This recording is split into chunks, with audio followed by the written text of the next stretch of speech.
ਬਾਰਵਾਲ ਦੇ ਪੁਰਾਣੇ ਰਸਤੇ ਦੇ ਮੁਤਲਕ ਅਸੀਂ ਤੁਹਾਨੂੰ ਅੱਗੇ ਵੀ ਇੱਕ ਵੀਡੀਓ 'ਚ ਮਾਲੂਮਾਤ ਦਿੱਤੀ ਹੈ, ਦੱਸੇ ਨੇ ਕਿ ਕੱਚੇ ਰਸਤੇ ਹੁੰਦੇ ਸਨ, ਸੜਕਾਂ ਹੁੰਦੀਆਂ ਸਨ, ਪਾਏ ਹੁੰਦੇ ਸਨ ਜਿਹੜੇ ਬਾਰਵਾਲ ਤੋਂ ਲਾਲੇ ਮੂਸੇ ਵਾਲੀ ਸਾਈਡ ਤੇ ਜਾਂਦੇ ਸਨ। ਤੇ ਉਹਦੇ ਵਿੱਚ ਅਸੀਂ ਤੁਹਾਨੂੰ ਇੱਕ ਗੈਬ ਵਾਲੀ ਸੜਕ, ਇੱਟਾਂ ਵਾਲੀ ਸੜਕ ਦੇ ਮੁਤਲਕ ਦੱਸਿਆ ਹਾਂ, ਬੜਾ ਪੁਰਾਣਾ ਰਸਤਾ।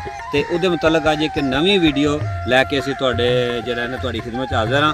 ਇਸ ਲਈ ਅਸੀਂ ਮੁਰਗੀ ਖਾਨੇ ਦੇ ਕੋਲ ਚੰਦੂ ਦੇ ਬਿਲਕੁਲ ਨੇੜੇ, ਤੁਸੀਂ ਸਾਡੀ ਸਕਰੀਨ ਤੇ ਵੇਖ ਸਕਦੇ ਹੋ, ਇਸ ਪਾਸੇ ਚੰਦੂ ਹੈ ਤੇ ਇਸ ਪਾਸੇ ਬਾਰਵਾਲ ਹੈ। ਇਹ ਉਹ ਪੁਰਾਣੀ ਜਿਹੜੀ ਹੈ ਨਾ ਗੈਬ ਵਾਲੀ ਸੜਕ ਹੈ, ਇੱਟਾਂ ਵਾਲੀ ਸੜਕ ਹੈ, ਅਜੇ ਤੱਕ ਇੱਟਾਂ ਹੈ ਨੇ। ਤੇ ਇਹ ਉਸੇ ਤਰ੍ਹਾਂ ਸੋਲਿੰਗ ਲੱਗੀ ਹੈ। ਤੇ ਇਸ ਪਾਸੇ ਜਨਾਬ ਮੁਰਗੀ ਖਾਨੇ ਤੋਂ ਤੁਲ ਹੈ, ਇੱਧਰ ਝੰਡੇ ਵਾਲੀ ਹੈ। ਤੇ ਹੁਣ ਤੇ ਨਕਸ਼ਾ ਬਦਲੀ ਹੈ ਤੇ ਪੁਰਾਣੇ ਵੇਲੇ 'ਚ ਸੜਕ ਵਗਦੀ ਸੀ। ਉਹਦੇ ਮਤਲਬ ਕੋਈ ਹੋਰ ਤੁਹਾਨੂੰ ਕੋਈ ਮਾਲੂਮਾਤ ਦੇਣੀ ਹੈ, ਗੱਲਬਾਤ ਦੱਸਣੀ ਹੈ। ਮੇਰੇ ਨਾਲ ਲਾਲਾ ਜੀ ਮੁਹੰਮਦ ਨਵਾਜ਼ ਮਾਛੀ ਮੌਜੂਦ ਨੇ ਤੇ ਵਡੇਰੇ ਬੰਦੇ ਨੇ। ਤੁਸੀਂ ਇਹ ਜਿਹੜਾ ਰਸਤਾ ਇਸਤੇਮਾਲ ਕੀਤਾ ਹੈ ਬਾਰਵਾਲਾ ਤੋਂ ਜੀਟੀ ਰੋਡ ਅਲੀ ਚੱਕ ਤੱਕ, ਅੱਛਾ, ਇੱਥੋਂ ਤੱਕ ਸੋਲਗ ਲੱਗੇ ਆ। ਹਾਂ, ਇਹ 1970 ਤੋਂ ਪਹਿਲੇ ਦਾ ਸੋਲਗ ਲੱਗੇ, 1970 ਤੋਂ ਪਹਿਲੇ ਦਾ ਸੋਲਗ ਲੱਗੇ। ਅੱਛਾ, ਇਹਨੂੰ ਗੈਬ ਵਾਲੀ ਸੜਕ ਕਿਉਂ ਆਖਦੇ ਨੇ? ਉੱਥੇ ਪਾਣੀ ਦਾ ਰਸਤਾ ਬਣਾਇਆ।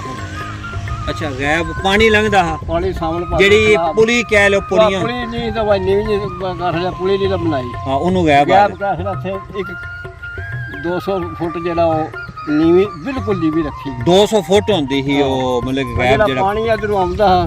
ਅੱਛਾ ਅੱਛਾ, ਬਾਰਿਸ਼ਾਂ ਦਾ। ਹਾਂ, ਇਧਰ ਜੋ ਗਾਈ ਨਿਕਲ ਜਾਏ। ਅੱਛਾ, ਤੇ ਇਧਰ ਜੋ ਨਿਕਲ ਜਾਏ। ਅੱਛਾ। ਤੇ ਇਹ ਜਿਹੜਾ ਟਾਂਗੇ ਚੱਲਦੇ ਵੇਖੇ ਨੇ, ਟਾਂਗੇ ਚੱਲਦੇ ਟਰੱਕ ਲੰਘਦੇ ਇਹ। ਅੱਛਾ, ਬੱਸਾਂ ਸ਼ਾਦੀਆਂ ਛੁੱਟੀਆਂ ਦੀਆਂ ਹਾਂ, ਅਲੀ ਤੇ ਕੋ ਟਲ ਕੇ ਐਸ ਰਾਜ ਆਉਂਦੀਆਂ।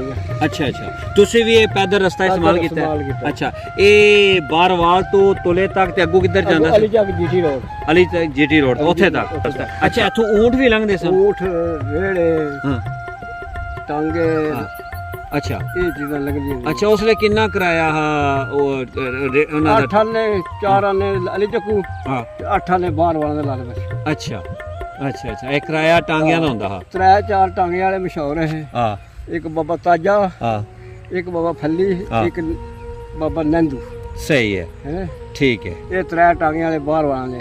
ਅੱਛਾ ਅੱਛਾ। ਹੋਰ ਦਾ ਨਹੀਂ ਮੈਨੂੰ ਪਤਾ, ਇਹ ਤਾਂ ਤੱਕੇ। ਅੱਛਾ, ਤੁਸੀਂ ਉਸ ਵੇਲੇ ਜਿਹੜਾ ਨਾ ਊਂਠ ਵੀ ਤੱਕੇ ਨੇ ਤੋਂ ਲੰਘਦੇ, ਆ। ਕੀ ਲੈ ਕੇ ਜਾਂਦੇ, ਕਿੱਧਰ ਜਾਂਦੇ? ਛੋਟੇ ਲੈ ਕੇ ਅਗਲੇ ਪਿੰਡਾਂ ਵੱਲ, ਸਾਰਿਆਂ ਵੱਲ। ਕਿਹੜੇ ਪਿੰਡਾਂ ਵੱਲ?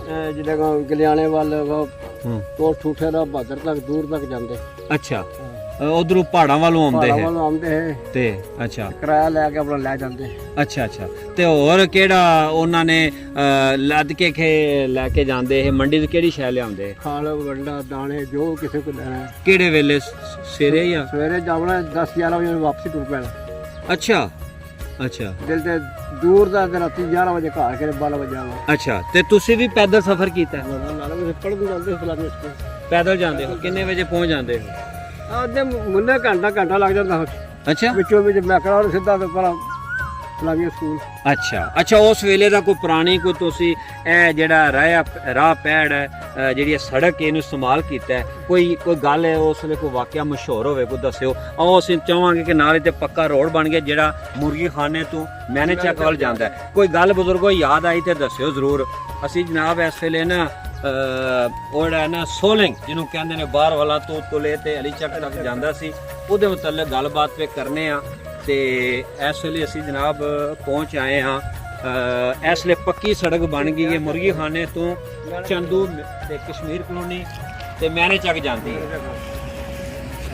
ਤੇ ਪੁਰਾਣੇ ਵੇਲਿਆਂ 'ਚ ਕੱਚਾ ਰਸਤਾ ਹੁੰਦਾ ਸੀ, ਲੇਕਿਨ ਇਸ ਵੇਲੇ ਸੜਕ ਪੱਕੀ ਬਣ ਗਈ ਹੈ। ਤੁਸੀਂ ਵੇਖ ਸਕਦੇ ਹੋ ਕਿ ਬੜੀ ਜ਼ਬਰਦਸਤ ਰੋਡ ਬਣੀ ਹੈ। ਤੇ ਇਸ ਸਾਈਡ ਤੇ ਨਾ ਇਹ ਮੁਰਗੀ ਖਾਨਾ ਸਟਾਪ ਹੈ, ਠੀਕ ਹੈ ਜੀ। ਮੁਰਗੀ ਖਾਨਾ ਜਿਹਨੂੰ ਖਵਾਜਾਬਾਦ ਕਹਿੰਦੇ ਨੇ, ਬਾਰਵਾਲ ਵਾਲਾ। ਤੇ ਉਹਦੇ ਮੁਤਲਕ ਅਸੀਂ ਗੱਲਬਾਤ ਕਰਨੇ ਪਏ ਹਾਂ, ਤੁਹਾਨੂੰ ਦੱਸਣੇ ਪਏ। ਤੇ ਇਸ ਪਾਸੇ ਅਸੀਂ ਤੁਹਾਨੂੰ ਦਿਖਾਵਾਂਗੇ ਬਾਰਵਾਲਾ ਦਾ ਪੁਰਾਣਾ ਰਾਹ ਇਹ ਹੀ ਹੈ, ਜਿਹੜਾ ਲਾਲੇ ਮੁਸਤੇ ਜਿਹੜਾ ਨਾ ਅਜੇ ਵੀ ਇਹਨੂੰ ਨਾ ਬਣਨ ਤੋਂ ਵੀ ਪਹਿਲੇ ਦਾ ਰਾਹ ਹੈ ਜੀ। ਲੋ ਜੀ, ਪਾਕਿਸਤਾਨ ਬਣਨੇ ਤੋਂ ਪਹਿਲੇ। ਅੱਛਾ, ਹੋਰ ਇਹਦੇ ਬਾਰੇ ਤੁਹਾਨੂੰ ਕੋਈ ਗੱਲਬਾਤ? ਅਸੀਂ ਜੋ ਵੇਖਣਾ ਇੱਟਾਂ ਲੱਗੀਆਂ ਹੀ ਪਹਿਲਾਂ ਵੀ ਕਹਿੰਦੇ ਨੇ ਭਾਈ ਬਾਰਵਾਲ ਇਸੇ ਰਾਹ ਨਾਲ ਇਸੇ ਰਾਹ ਜਾਂਦੇ। ਅੱਛਾ, ਤੁਸੀਂ ਤੇ ਬਾਰਵਾਲ ਆਉਂਦੇ ਜਾਂਦੇ ਹੋ? ਬੜੀ ਵਾਰੀ ਰੋਜ਼ ਕੇ। ਅੱਛਾ ਅੱਛਾ, ਠੀਕ ਹੈ। ਤੇ ਕਿੰਨਾ ਟਾਈਮ ਲੱਗਦਾ ਸੀ ਤੁਲੇ ਤੋਂ ਬਾਹਰ? ਦੌੜਦੇ ਲੱਗਿਆ ਆਪਣਾ ਬਸ। ਅੱਛਾ, ਹਾਂ, ਦੌੜਦੇ ਆਉਂਦੇ? ਤਸਤੀਆਂ ਦਾ ਖੇਡਦੇ ਮਾਰਦੇ ਲੱਗੇ। ਚਲੋ ਪਹਿਲੀ ਜਮਾਤ ਪੜ੍ਹੀ ਹੈ ਸਕੂਲ ਵਿੱਚ। ਅੱਛਾ ਸਕੂਲ ਦੀ ਕੋਨੇ ਬਾਰ-ਬਾਰ ਪ੍ਰਾਇਮਰੀ ਸਕੂਲ ਜਿਹੜਾ ਆ ਦੱਖਣ ਕਬਰਸਤਾਨ ਦੇ ਪੜ ਕੇ ਫਿਰ ਪੰਜਨ ਪੜਿਆ। ਹੋਰ ਕੋਈ ਗੱਲਬਾਤ ਤੁਸੀਂ ਇਸ ਰਸਤੇ ਨੂੰ ਇਸਤੇਮਾਲ ਕੀਤਾ ਹੈ, ਪੈਦਲ ਟੁਰੇ ਹੋ, ਕੋਈ ਗੱਲ ਹੋਵੇ ਸਾਡੇ ਵੇਖਣ ਸੁਣੇ ਦੱਸਿਓ ਨਾ ਕੋਈ ਗੱਲ ਤੇ ਕੋਈ ਨਹੀਂ, ਅਸੀਂ ਤੇ ਬਸ ਆਈਏ ਵੀ ਉਸੇ ਤਰ੍ਹਾਂ ਫਿਰਦੇ ਫਿਰਦੇ ਗਲ ਬਚਪਨ ਚ ਫਿਰਦੇ ਰਹੇ। ਹੁਣ ਤੁਸੀਂ ਇੱਥੇ ਕੀ ਕਰਦੇ ਹੋ? ਥੋੜਾ ਬੱਕਰੀਆਂ ਜਗਾਉਂਦੇ ਆ, ਆਰਾਮ ਨਾਲ ਜਾਂਦੇ। ਅੱਛਾ ਅੱਛਾ, ਤੁਸੀਂ ਬੱਕਰੀਆਂ ਚੁਗਾਉਂਦੇ ਹੋ? ਕੰਮ ਅਸਰਾਏ ਪੈ ਜਾਣਾ, ਹਾਂ ਅਗਾ ਮੋੜ ਦੀ ਪੰਡਾ ਬੜਾ ਚੋਖਾ, ਅੱਛਾ ਇੱਧਰ ਜਿਹੜਾ ਉਹ ਅੱਛਾ ਸ਼ਾਰਟਕਟ ਮਾਰੋ। ਅੱਛਾ, ਯਾਨੀ ਕਿ ਬਾਹਰ ਵਾਲੀ ਜਿਹੜੀ ਪੁਰਾਣੀ ਸੜਕ ਹੈ ਨਾ, ਹਾਂ। ਇੱਟਾਂ ਵਾਲੀ ਸੋਲਨ ਜਿਹਨੂੰ ਆਖਦੇ ਨੇ, ਤੁਸੀਂ ਕਿਹੜੇ ਜ਼ਮਾਨੇ 'ਚ ਇਸਤੇਮਾਲ ਕੀਤੀ ਹੈ? ਕਿੰਨਾ ਅਰਸਾ ਪਹਿਲੇ ਤਕਰੀਬਨ? ਮਸਲਾ 1975 ਜੇ ਰੋਡ ਬਣੇ, ਹਾਂ ਐੜਾ ਬਣਿਆ ਗੁਲਿਆਣਾ ਰੋਡ, ਗੁਲਿਆਣਾ ਠੀਕਰੀਆਂ ਰੋਡ, ਉਸ ਤੋਂ ਪਹਿਲੇ ਇਹ ਰੋਡ ਇਹਨੂੰ ਇਸਤੇਮਾਲ ਕੀਤਾ ਹੈ। ਤੇ ਹੁਣ ਤੁਸੀਂ ਇੱਥੇ ਆਪਣੀਆਂ ਬੱਕਰੀਆਂ ਜਗਾਉਂਦੇ ਹੋ? ਪਹਿਲੇ ਵੀ ਬੱਕਰੀਆਂ ਜਗਾਉਂਦੇ ਖੁੱਲੇ, ਪਹਿਲੇ ਬੱਕਰੀ ਕੋਈ ਨਹੀਂ ਹੁੰਦੀ ਸੀ। ਹਾਂ ਐ ਜਰਾਏ ਪਾ ਕੇ ਇੱਧਰ ਉੱਧਰ ਲੈ ਜਾਣੀਆਂ ਨੇ ਬਾਹਰ ਅੱਛਾ, ਬਾਗਾਂ। ਲੋ ਜੀ, ਅਸੀਂ ਤੁਹਾਨੂੰ ਅੱਜ ਇਸ ਇਲਾਕੇ ਦੇ ਐਸੇ ਇੱਕ ਬੰਦੇ ਨਾਲ ਮਿਲਾਇਆ ਹੈ, ਭਾਈ ਨਵਾਜ਼ ਮਾਛੀ ਨਾਲ, ਕਿ ਜਿਨ੍ਹਾਂ ਨੇ ਇਸ ਸੋਲਿੰਗ ਨੂੰ, ਇਸ ਰੋਡ ਨੂੰ ਤੁਲੇ ਦੇ ਰਹਿਣ ਵਾਲੇ ਨੇ ਪੈਦਲ ਇਸਤੇਮਾਲ ਵੀ ਕੀਤਾ ਹੈ। ਇਹਦੇ ਮੁਤਲਕ ਉਹਨਾਂ ਸਾਨੂੰ ਅਜੇ ਵੀ ਕਰਦੇ ਨੇ ਤੇ ਇੱਥੇ ਬੱਕਰੀਆਂ ਜਿਹੜਾ ਚੁਗਾਉਂਦੇ ਨੇ, ਤੇ ਇਸ ਇਲਾਕੇ ਨਾਲ ਇਹਨਾਂ ਦਾ ਬਚਪਨ ਦੀਆਂ ਬੜੀਆਂ ਯਾਦਾਂ ਨੇ। ਅੱਛਾ, ਤੇ ਇਹਨਾਂ ਨੇ ਤੁਹਾਨੂੰ ਜਨਾਬ ਜਿਹੜੀ ਗੱਲਬਾਤ ਦੱਸੀ ਹੈ, ਜਿਹੜੇ ਬੰਦਿਆਂ ਨੇ ਸਾਡੀ ਪਹਿਲੇ ਵੀਡੀਓ ਵੇਖੀ ਹੈ ਪੁਰਾਣੇ ਵੇਲੇ ਦੀਆਂ ਬਾਰਵਾਲ ਦੇ ਮੁਤਲਕ, ਰਸਤੇ ਮੁਤਲਕ, ਤੇ ਯਕੀਨਨ ਉਹਨਾਂ ਨੂੰ ਹੋਰ ਵੀ ਗੱਲਬਾਤ, ਉਹ ਬੰਦਾ ਤੁਹਾਨੂੰ ਅਸਾਂ ਮਿਲਾਇਆ ਹੈ ਜਿਨਨੇ ਇਸ ਰਸਤੇ ਨੂੰ ਆਪਣੇ ਵਕਤ ਵਿੱਚ ਇਸਤੇਮਾਲ ਕੀਤਾ। ਤੇ ਮੈਂ ਅਲਤਾਫ ਸੈਨ ਯਾਦ ਵੀ ਤੁਹਾਡਾ ਜਿਹੜਾ ਨਾ ਮਿਹਰਬਾਨ, ਮੈਂ ਵੀ ਇਹਨੂੰ ਇਸ ਕੱਚੇ ਰਸਤੇ ਨੂੰ ਇਸਤੇਮਾਲ ਕੀਤਾ ਹੈ। ਮੈਂ ਵੀ ਪ੍ਰਾਇਮਰੀ ਸਕੂਲ ਬਾਰਵਾਲ ਪੜ੍ਹਦਾ ਰਿਹਾ, ਤੇ ਇਹਦੇ ਟਾਂਗੇ ਤੇ ਜਿਹੜਾ ਨਾ ਕਹਿ ਲਓ ਗੱਡੀਆਂ ਤੇ ਮੈਂ ਵੀ ਆਪਣੇ ਜਿਹੜਾ ਪੈਦਲ ਵੀ ਮੈਂ ਅਲੀ ਚੱਕ ਤੁਲੇ ਤੱਕ ਆਉਂਦਾ ਰਿਹਾ, ਤੇ ਉਸ ਤੋਂ ਬਾਅਦ ਟਾਂਗੇ ਤੇ ਮੈਂ ਇੱਧਰ ਇਸ ਸੜਕ ਨੂੰ ਇਸਤੇਮਾਲ ਕੀਤਾ।